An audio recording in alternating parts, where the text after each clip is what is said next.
Yeah. First of all, as others have done, can I welcome and acknowledge the Stardust families to the Dáil today and commend them on their continuing heroic battle for truth and justice as to the causes of the fire that consumed 48 young people, their loved ones, in 1981. Minister, I don't really understand the McCartan report's conclusions. I've met Pat McCartan. He seems like a good man to me, but I really don't understand the conclusions.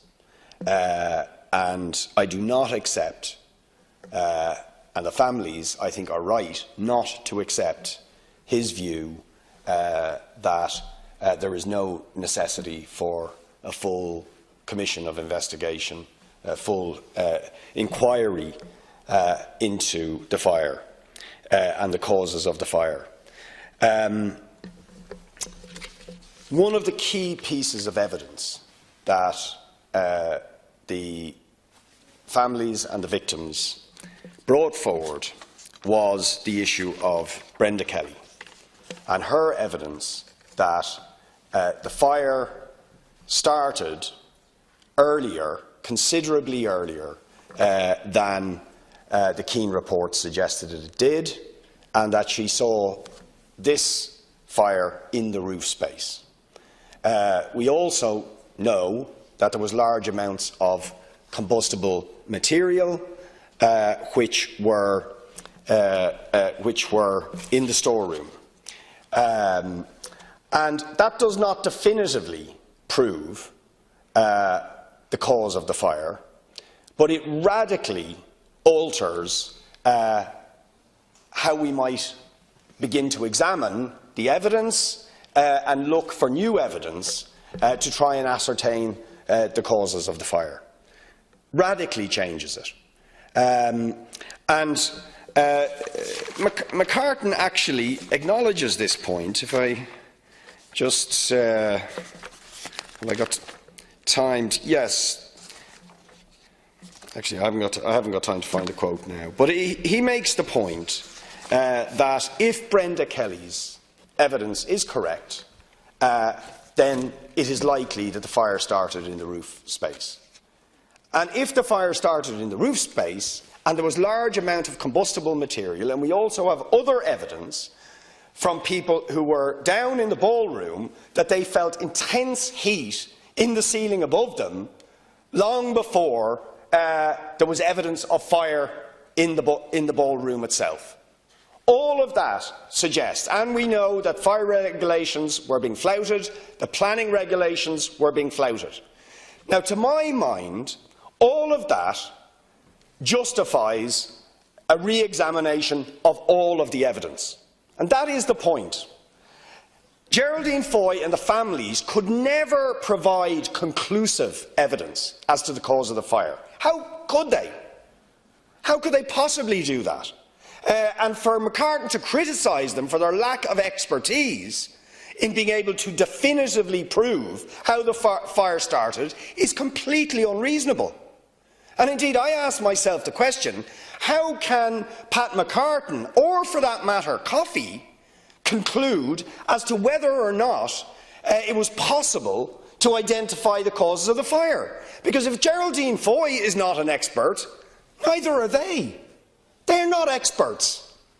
So for McCartan to rubbish the evidence that she did uncover, and if you like, her re-examination of the evidence that was available, and if it is now on balance of probability, which is a reasonable legal basis even to re-examine things, that the fire started in the roof and that there was combustible material that best explained the rapid spread of the fire, then that to me is enough justification to re-examine everything.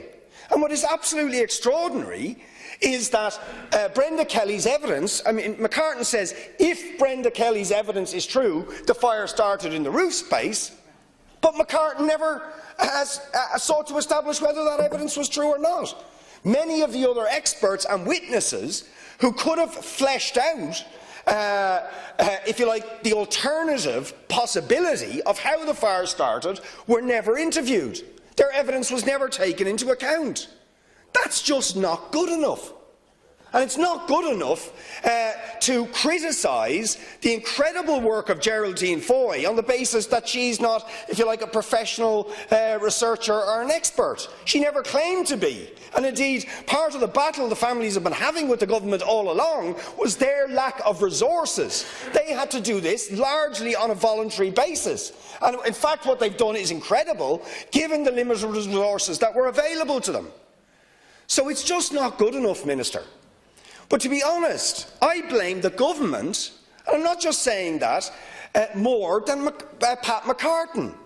Why do I say that? Because at the time when the motion was passed, some of us got up and sought to amend that to say we should just have the Commission of Investigation. And we felt that the government's refusal to give that they were selling a pub to the families. And a lot of pressure was put on the families to say, this will actually get to where you want to get to. And I don't think it ever could do that. I don't think it was possible for it to do that. So they were sold a pub, frankly, for political reasons. Well then, why did you not just give them the Commission of Investigation? There was enough evidence to suggest that it was warranted. And I don't see how you can say anything else. And I would appeal to the government, genuinely appeal to the government, to recognise that we've gone about this in the wrong way. A paper review, which is really what this was, with the only addition being that the victims were met and Geraldine Foy's report was looked at, was never enough. What was necessary was to say, if they have got some serious points and some evidence, that a wider and more thorough and comprehensive investigation was necessary, and that would require a full Commission of Investigation. So I would appeal to the government to reconsider this and to give the families the Commission of Investigation that they have asked for, because they're not going to cease their battle, and I think they have good cause to continue to demand that Commission of Investigation that they have fought so long and hard for, to get to the truth and justice of what happened to 48 young people in our town in 1981.